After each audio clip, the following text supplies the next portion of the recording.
Hi అండి. హల్దీరామ్ స్టైల్‌లో sweet and సాల్టీగా మరమరాలు mixture ఎలా చేసుకోవాలో చూద్దామండి. కేవలం 10 నిమిషాల్లో అయితే ఈజీగా రెడీ అయిపోతుంది ఇది. స్టవ్ మీద బాండీలో 3 టేబుల్ స్పూన్ల ఆయిల్ వేసి స్టవ్‌ని మీడియం ఫ్లేమ్‌లో పెట్టి ఒక హాఫ్ కప్ వరకు వేరుశనగ గుళ్ళు వేసుకొని వేయించుకొని తీసుకోవాలి. అలాగే 2 టేబుల్ స్పూన్ల జీడిపప్పు, 2 టేబుల్ స్పూన్ల బాదం పప్పు, 2 టేబుల్ స్పూన్ల ఎండు కొబ్బరి ముక్కలు కూడా వేసుకొని ఒకదాని తర్వాత ఒకటి లైన్‌గా వేసుకుంటూ వేయించుకొని తీసుకోండి.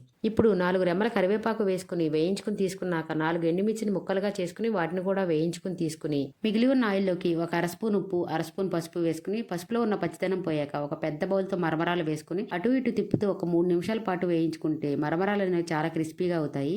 ఇలా క్రిస్పీగా అయినప్పుడు స్టవ్ ఆఫ్ చేసేసుకుని ఏదైనా బౌల్లోకి వేసుకుని వేయించుకున్న మరమరాల్లోకి రుచికి సరిపడా ఉప్పు, 1 టీ స్పూన్ కారం, 1 టీ స్పూన్ పంచదార powder, half teaspoon amchur, కొంచెం ఇంగువ, వేయించి ఉంచుకున్న డ్రై ఫ్రూట్స్ కూడా వేసుకుని బాగా మిక్స్ చేసుకుంటే మరమరాల మిక్చర్ అనేది రెడీ అయిపోతుందండి. సమ్మర్లో స్టవ్ దగ్గర ఎక్కువసేపు ఉండలేం కదా, అలాంటప్పుడు ఈ స్నాక్ని ట్రై చేయండి. 10 నిమిషాల్లో రెడీ అయిపోతుంది. నెల రోజుల పాటు నిలవ కూడా ఉంటుంది.